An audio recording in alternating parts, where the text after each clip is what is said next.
On Monday night, T.I. confronted comedian Lauren Knight at a comedy show in Atlanta over a comment that was made about him. According to Lauren Knight, T.I. began heckling the show, told her to take her wig off, to which she responded, "I'll take my wig off when you speak on the allegations."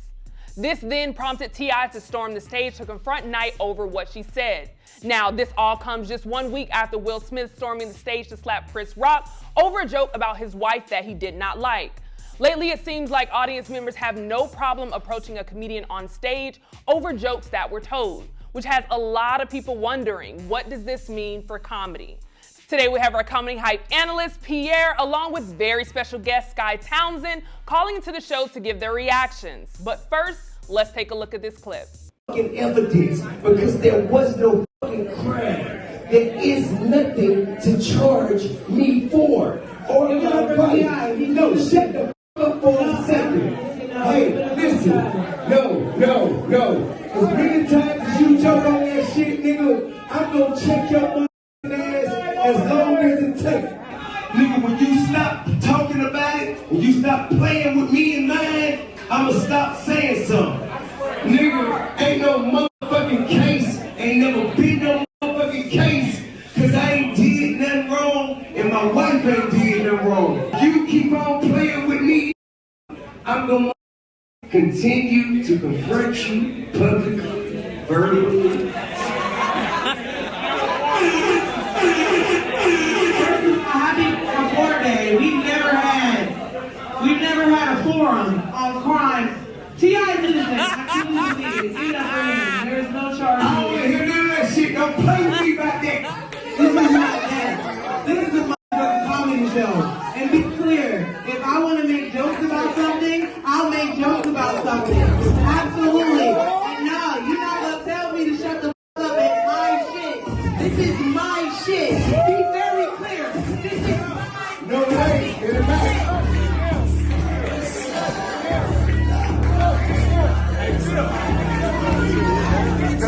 Pierre, I'm gonna come to you first. What was your reaction when you first saw that clip? I can't stand T.I. I hate him. He's an asshole, sucker ass. Are y'all happy for those out there who want me to say that about him? No, I ain't gonna say that. There was some anger, there was some upset, but it wasn't like a fury of really being mad, like he wanted to do something with it, because you could tell that they wound up hugging it out. You can see how he acted, how he laughed, how she laughed a little bit. So it was, he wanted to make a statement, but he wasn't pissed off enough to do something physically to her. That's why he said it. So he was keeping it in the joking realm and being pissed off at the same time. So, both of them know each other, and, it was just a lot of shit talking. That's all. Sky, I'll come next to you. First and foremost, thank you so much for joining us today. But I want to get your thoughts on it as well. What was your reaction when you first saw that clip? So that was my first time seeing it. I think, it's interesting because I always say, like, I'm not brave enough to do stand-up, right? Because it's not a controlled environment. You got to be willing to deal with any and everything. It's a really brave job to go up there, say what you mean, and die on that hill. And so, I don't know, it's layered because I understand being offended. It's like, that's really bold if somebody's sitting in the crowd and you make a joke about it. But as a comedian, you just have to be willing to stand behind whatever you say. So you decide on your boundaries, you decide on how far you want to go. And she was like, I'm bold enough to say this joke and I'm going to stand behind it.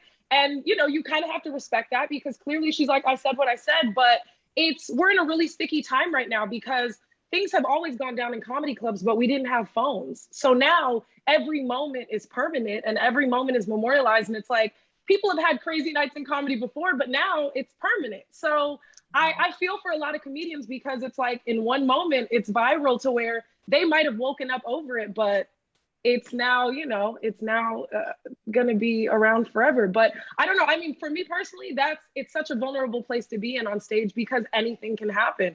And I've always been a little too afraid. I prefer TV. I prefer sketch because it's controlled. You got to have big balls to do to do stand-up. So she's brave. Yeah, now, like I mentioned earlier, this comes a week after the whole fiasco with, Will Smith storming stage with Chris Rock. And a lot of people are comparing the two instances. basically saying, here you have two men that have reached a boiling point, and they feel like, the joke that was made at the time, that was the, as they say, that broke the camel's back, if you will. So it's like, how do you approach situations like this? Pierre, I'll come to you. Do you think Will Smith, taking that stance and going on stage at the Oscars has anything to do with what we're seeing now, where people feel more comfortable to storm a stage when they don't like a joke?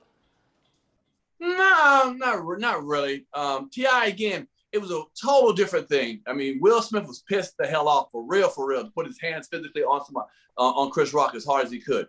But T.I., T.I. said, no, hey, in comedy clubs, they take them feelings and keep them outside before you come in. And he's finding out now because he's a comedian. He might wind up saying something about somebody that may want to, say something to him.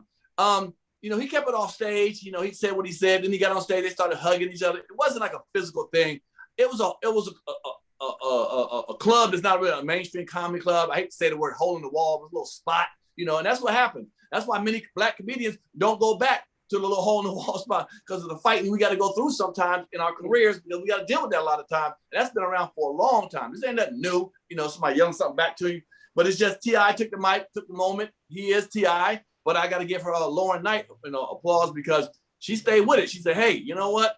You might be T.I., but damn it, I'm Lauren Knight, and I'm going to tell you what I got to say. And she kept it 100. And I think T.I. respected her too, from that, say, hey, she ain't backing down. She stood up. So he saw a little bit of himself in that, someone who doesn't back down. So I think it's, yeah. Absolutely. Now, Pierre, let me ask you this. As a comedian, if this was you on stage, how does that make you feel doing comedy moving forward? Do you think this is just another tactic to silence comedians, or are you kind of concerned that, hey, now if I say something, I have to be concerned about someone actually physically coming on stage to say something or do something while I'm performing? Not as look, I've been doing comedy for over 30 years.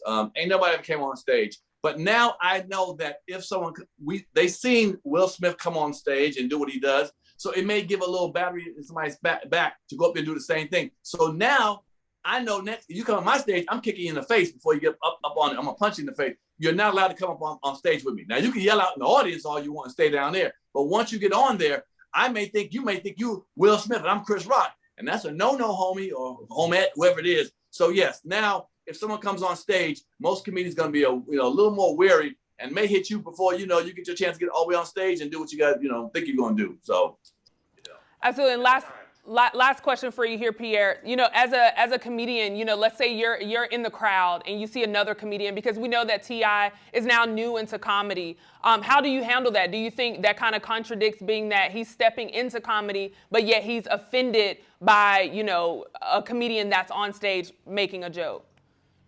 Well, yeah, it's because he hasn't been in comedy for a long time. He's been seen it, and he hasn't been the butt of the joke probably normally, and people always give him respect. But now he's jumping into it, and he may be on the other side. Like I said, he may be talking about somebody or something. Or maybe he feels like he knows where his boundaries are, how far he'll go telling a joke. But other comedians don't feel the same way. And his situation is a public situation.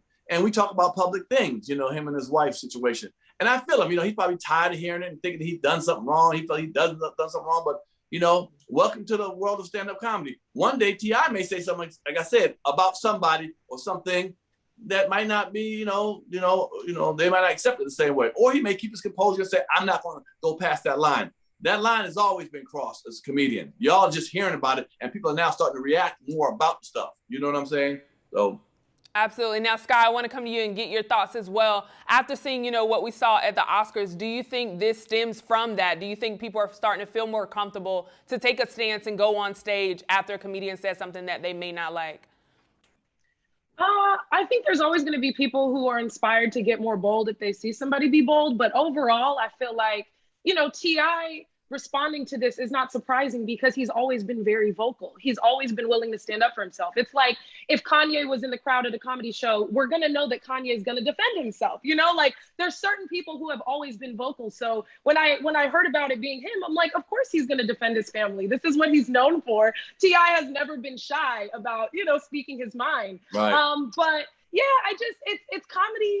Like I said, it really comes down to the comedian being willing to die behind the joke and being like, okay, you know what? I don't regret it. I'm willing to do this. And, it's just, if you're going to say it, you have to stand behind it. But it's sticky because I also know that people are a lot more fragile because of social media. You know, they're like, you say things to me that you'd never want said to you, or when you have to see 500 comments talking about your mom and you go, you couldn't take one comment, you know, but it's sticky because we hear it all the time. It comes with the territory, but the industry's gotten really mean, like really mean because of social media, because it's a way to get attention. So I think it's really just, as a comedian, you have to be really familiar with what your voice is, to know your boundaries, and to know that like, this could be a viral clip. So if you deliver this joke, you got to deliver it with confidence, and you got to be willing to back up what you said. And so I'm not surprised it was T.I. because he always stands up for himself. He's always talking about his family, you know?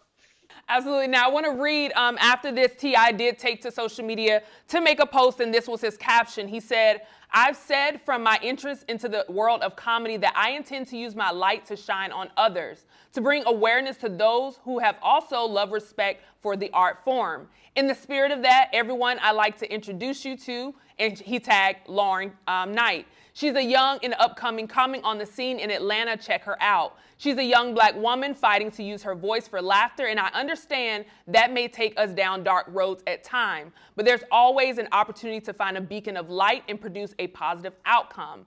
As I say all the time, all ships rise with the high tide. May she use whatever fame and notoriety she receives for good. I wish you the best and hope you bring the world more joy and laughter with the light you receive. I've done my part here. Moving on, love and respect." Pierre, I want to come to you. After hearing that and just seeing the things that are taking place, I know we've talked about it a little bit before, but what are your current thoughts about T.I. stepping into the world of comedy? I'm great with it, and I knew he didn't have the visceral dislike for the young lady by the clip, and then he hugged her at the end.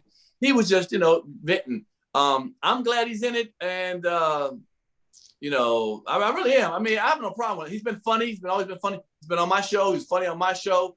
I hope you don't have that many more outbursts like that takes away from him doing comedy. You know what I'm saying? Because now I don't want somebody next, when he's on stage, to try to do something same, back to him the same way. Because let's get past all this, man. But he took the high road. He's that kind of guy, and I'm a fan of his. And I think like I said, that outburst was not as much as visceral and mad. I think it was more just he might have been a little tipsy, to be honest with you. A little like he had a little drink it. You know what I'm saying? Come on, T.I. You know how you get a little drink it. You know what I'm saying? So maybe it's a little bit of that was happening.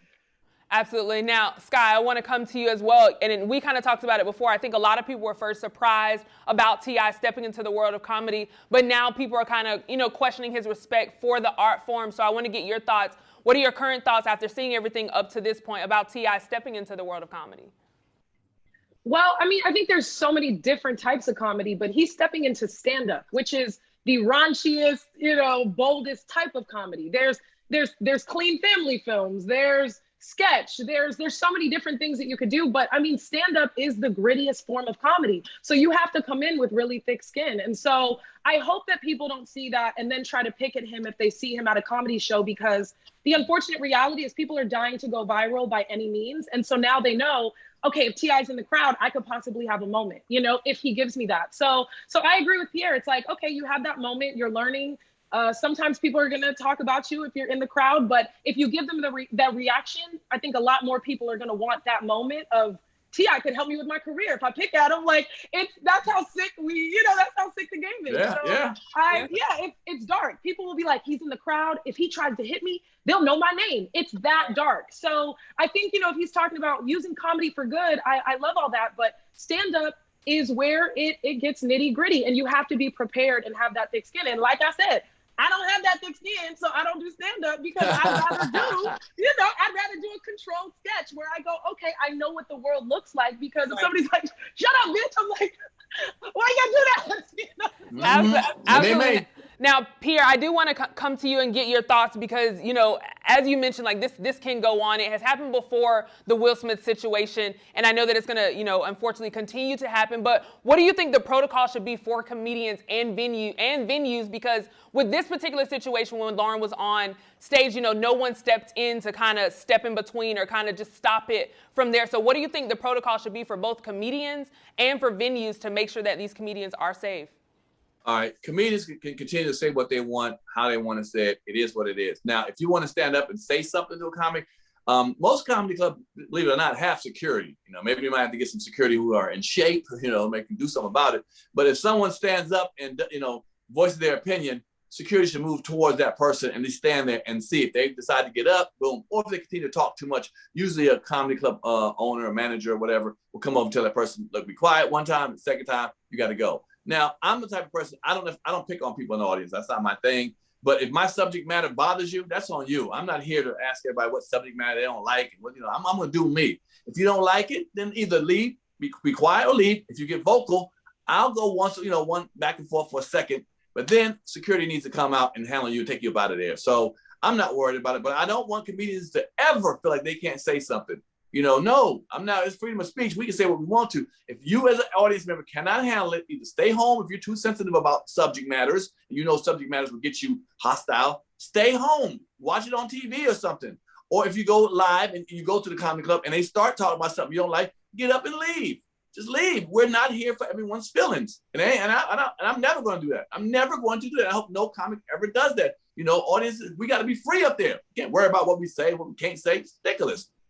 Absolutely. Now, Sky, I know you said you don't do stand-up comedy, so I want to bring it into your world with a Black Lady sketch show. How do you know, when you all are, you know, choosing your jokes or things to talk about, what is that process like? You know, because we know that we're in a sensitive time. So at what point, you know, do you say, hey, you know, yes, we're going to roll with this joke, or that one may be a little too far? What is that process like for a Black Lady sketch show?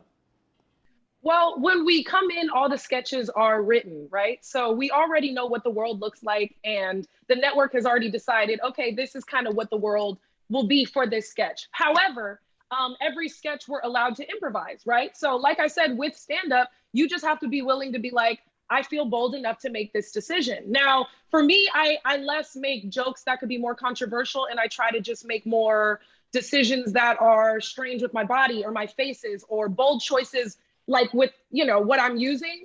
Like I'm a big fan of Jim Carrey and Jerry Lewis. And so for me, I like to just go more physical versus I'm going to say something that might, you know, get everybody tripping. But at the end of the day, it is a different world because they then submit it and there are editors. So there's a lot more control involved where we don't have as big of a say-so as a stand-up comedian can go up and say whatever they want. So yeah, like for me, I just, like he said, for me, picking on people is not really the type of comedy that I like. That's not really what our show is. But I try to just go bolder with my faces and with my physical humor and with my transformations. But I think, you know, it's like, you just have to know your own comedic voice. You have to know what you want to say with your comedy. If you want to be known for making funny faces, if you want to be known for having the best roast sessions, you got to know what you're going after. And that's, you know, having that vision, you're going to just know what you can and can't say. But for me, I try to focus on transformation. Absolutely. And in the event that someone does, you know, get offended, whether it's, you know, body language or something that you may say, how do you intend to address people that are offended by something that they saw, you know, whether they're in your DMs or, you know, reaching out or in the comments or whatever the case may be, or approach you whenever they see you? How do you address those type of critics, you know, in situations like that? Sometimes I don't even think it's worth addressing. You know, there's been somebody who was like, I saw you had a gap with one of your characters and that offended me. And I'm like, I'm sorry. I don't know what to tell you. Like, I didn't make the gap the joke. I had a gap because it was transforming my teeth. I don't know what to tell you. But there are certain things that we don't realize can actually be very ignorant. And if somebody proves a valid point and goes, hey, like, you really took this too far because of A, B, and C, I am willing to always be educated. But I think, you know, we are in really sensitive times where if somebody walks and, you know, their shoulders a certain way, they're like, my cousin has a shoulder like that. I'm not going after your cousin. I'm just trying to transform my body for this character. So I think we're in a world where people love being offended because it's a way to get attention. And that's what it's all about, is how do I get attention? But yeah, I'm always willing to be educated if it is something where I go, dang, okay, my fault. I see how this is offensive. But if it's something tiny, like the way I held my mouth, it's a character choice. You know, we can't be that fragile when we're just trying to make sure that we look different every character. Absolutely. Well, I mean, I definitely appreciate you all for chiming in on this one. I do hope, you know, as we move forward, we're all about reconciliation. I hope that they do have some type of conversation and come together. And, you know, as we move forward, we see less and less of this where people, like you said, Pierre, if they're offended, you know, just leave or not come to, you know, a comedy show, especially stand-up comedy. But before we head out to end on a lighter note, Sky, I want to start with you. I know I mentioned a Black Lady sketch show, which you guys have season 3 coming out. So I want you to tell us a little bit about it and where can people, watch it and continue to tune in for a Black Lady sketch show, which is one of my favorite shows, by the way. But I'll kick it over to you. Thanks. Yeah, no, I'm excited. I think, this year we just really upped the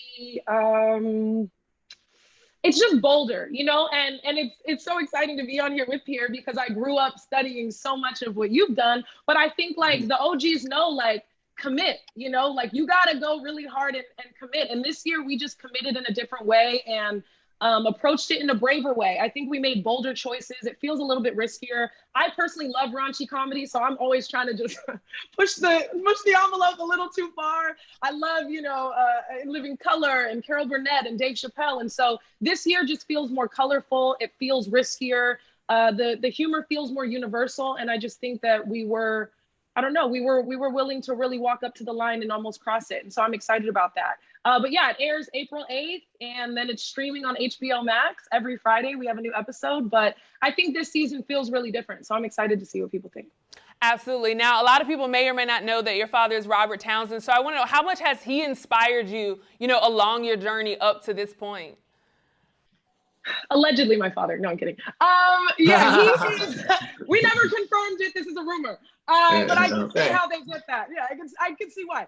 No, my dad, honestly, we always laugh because he's like, you're the most anti-celebrity kid, because we've always discussed how it's true. I just can't stand celebrity kids and I'm one of them. I just think so many people put their kids in positions that they're not prepared for. And then they wonder why people go, oh yeah, man, you saw his daughter's doing, gosh. So my dad has really done a great job of training me in comedy without me knowing it. It would be, I always tell people my car rides to school would be improv sessions. And he'd be like, okay, we're going to be in school in 10 minutes. Let's play the radio game. How many callers can we sneak in before we get to school? And he'd be like, is Jenny from London there? And I'm like, yeah, hello, can you hear me? Oh no, I think Todd from Texas. Oh yeah, hi, Todd, can you hear me? So we would just switch voices when I was 9 years old. And so, I think it's, my dad, the greatest gift he gave me was honesty. He'd be like, that needs work. That's not funny. That your voice is a little off. You're not including your eyes enough. I don't believe this character. So I hope that more people in the industry, as they're raising a new generation, are brutally honest with their kids, because you can put them on the stage, but you can't force people to clap. And you do your kids a disservice when you don't properly make them, study. And so even, me seeing Pierre, I'm like, no, I know all about him. And even in BAPS, we'd be watching and he goes, why was that scene funny to you? And we don't ask ourselves that enough. We just go, what a funny guy. It's like, oh, wow, the way his mannerisms were, or, I love that side eye that he does in that moment. That's studying. And so, yeah, my dad, he forced me to study and he told me when it wasn't funny. And that was the greatest gift because now I'm actually prepared to be where I'm at. Absolutely. Now, Sky, when we leave, we're going to have to deal with Pierre having a big head. You bigging him up like that. So now we're going to have to deal with that. But he's on my list to work with. I just put his name on the list at the end of last year. I said, he's on my list to work with. Oh my gosh. Well, thank you, Sky. Now I'm going to have to deal with big head Pierre. But before we move on, what other things can we watch out for? Like you said, I know April 8th on HBO Max, we have a Black Lady sketch show. But is there anything else that we should be, on edge for as we're looking out for you? I can't say what it is, but I'm transitioning into the cartoon world and I'm excited about that. I'm like, let's put these voices to use. So I will be able to talk about it in like a month, but I'm just, I say all the time, I love what I do. And my goal is just to continue loving it. I see a lot of people who the joy has gotten sucked out of the craft. And so for me, whatever's next, I just hope I'm having fun. Absolutely. Well, we're going to have to get you back on the show in about a month. But Pierre, big head Pierre, I'll come to you next. What do you have coming up that we can look out for? Well, one is, as she knows, I'm very indebted to her father, Robert Townsend, put me in BAPS. And she's so right about what she said about her father, how I don't use the word micromanages comedy, but he makes sure he wants everything to be funny, even if it's a look, it's a movement, what word, why did you say that word? And that gets to me, I'm the same way. I've been a fan of his, since the early 80s, I guess, mid 80s when he made Hollywood Shuffle. I myself have made 4 movies myself, wrote, produced, and directed it with my own stuff. He has helped me. I've given him scripts of my movies, and he told me how to cut them down, how this scene is too long, or you don't need to shoot this here. You can make take 2 scenes and make it out of 1 over here. So he's helped me like that, and I'm always indebted. Whenever I see him, I thank him all the time for what he did for me and helped me. you know, he's like a big brother. I can call him up and ask him for some help. So I'm definitely appreciative. And I try to do the same way when I do comedy. Sometimes it frustrates me when I see these young comedians do plain stuff, just do anything without really putting the work behind it. If you look at anything I've done, my sketches, my dating Pierre's, anything, my podcast, I want to make sure it's the best. I want to make sure I don't waste no energy and no time. Everything has to make sense all the way through. Some of these young cats just do anything and they're being accepted like that. I'm like, all right, you know, it is what it is. So with that being said, I'm so grateful for that. But for me, up and coming, we are moving.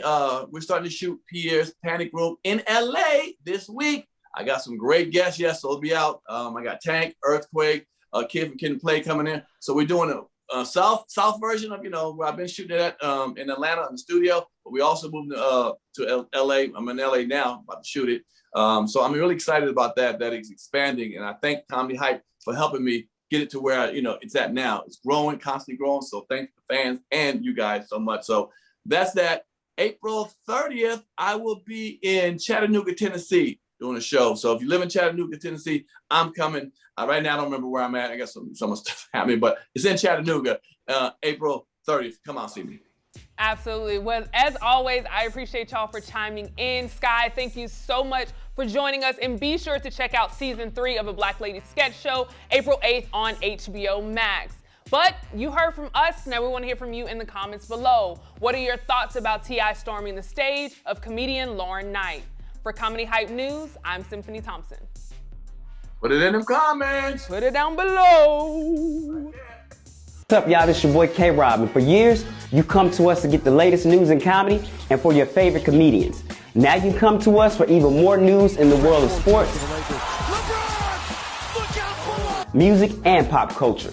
We're bringing you some of our classic shows you love, like Unforgotten, the Comedy Hype News Show, and more of our one-on-one interviews. We're more than just laughs, with the culture, the leaders in truth, and well, your streamer just got a little more blacker. Welcome to Hype Plus.